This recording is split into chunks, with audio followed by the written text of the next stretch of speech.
Welcome back sa aking YouTube channel, Jeremy's TV, Manila. Anyway guys, wala na pong bayad o libre lang. Tulong mo na lang din sa kapwa mo. Alright? Thank you very much po. So, nasa labas lang po tayo. Pasensya na, medyo maingay po. So, ang topic natin ngayon for today's reflection, kung ang magandang balita sa araw na ito. Nagbabago ba ang attitude mo o naiinip ka ba sa tuwing hindi dumarating ang mga panalangin mo? Gaano ba kalalim ang iyong pananampalataya?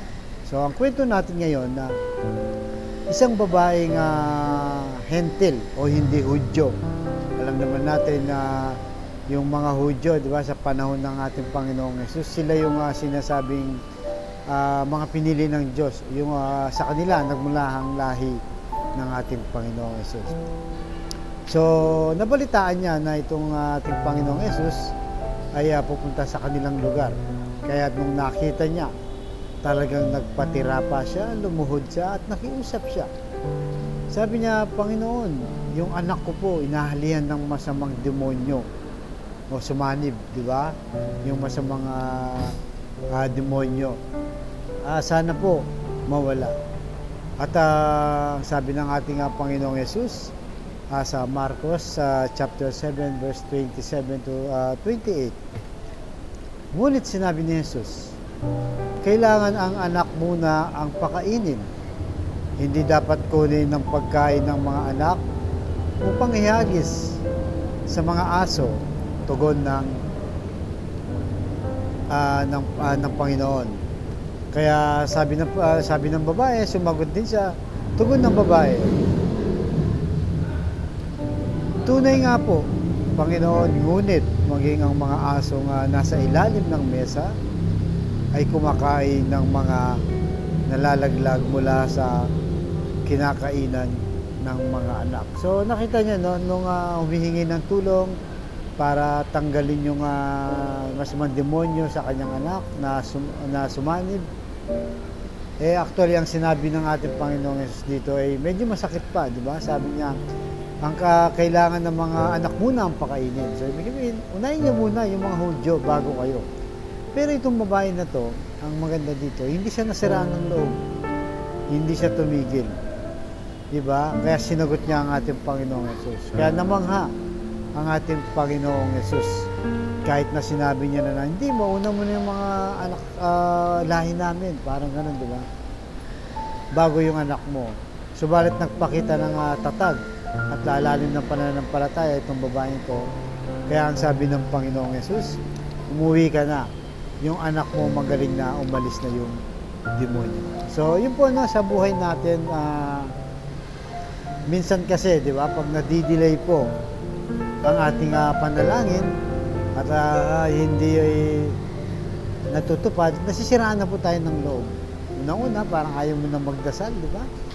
At ayaw mo na magsimba kasi nga iniisip mo hindi naman nakikinig si Lord, hindi naman pinapakinggan yung aking mga panalangin, kaya susuko na lang ako, bibigay na lang ako.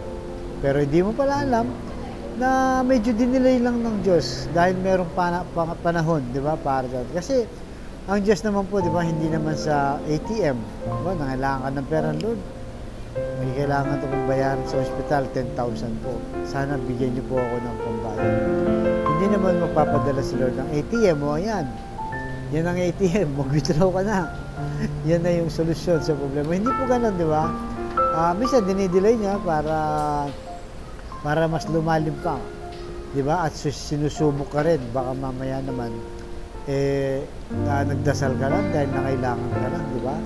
Kaya sinusubok po ni Lord kung gaano katibay at kalalim ang ating pananampalataya. At kahit ang Panginoong Hesus, di ba, yung kanyang attitude dito, kahit straight to the point siya, hindi, sa mga anak ko lang to. Sa mga lahi ko muna, sila munang pakainin ko. Pero nagbago ang kanyang attitude. Nung marinig niya ang lalim ng pananampalataya ng babae ko. Kaya wag po tayong magpalit ng attitude. Kung araw-araw, di ba, nagdarasal tayo, nagpapasalamat sa Diyos, tumatagal mga kahilingan natin, huwag po tayo magbago. Dahil alam ni Lord yan at ibibigay niya sa tamang panahon. Di ba? Lagi po natin yung pinagdarasal dito sa ating vlog na darating din yung araw, ibibigay niya. Basta manalig ka lang at manampalataya.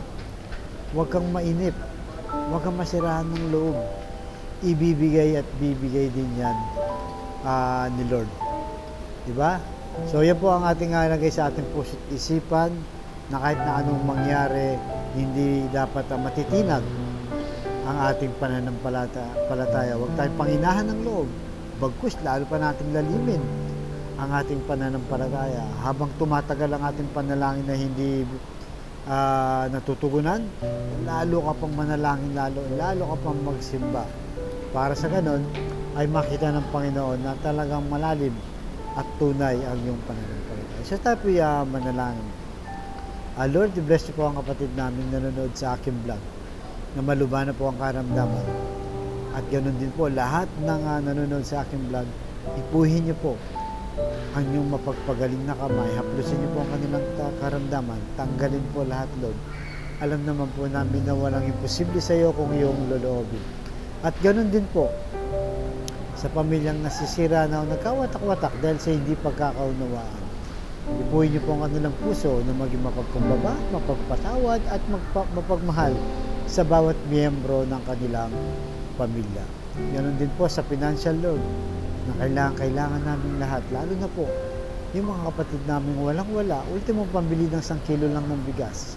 Pinoproblema pa, Lord, kung paano nila iraraos ang kanilang pamilya. I-bless niyo po ang aming hanap buhay para sa aming pamilya. At patawarin niyo po kami sa aming mga kainahan at kasalanan. Ang lahat ng hiling namin sa matamis na pangalan ng ating Panginoon Jesus.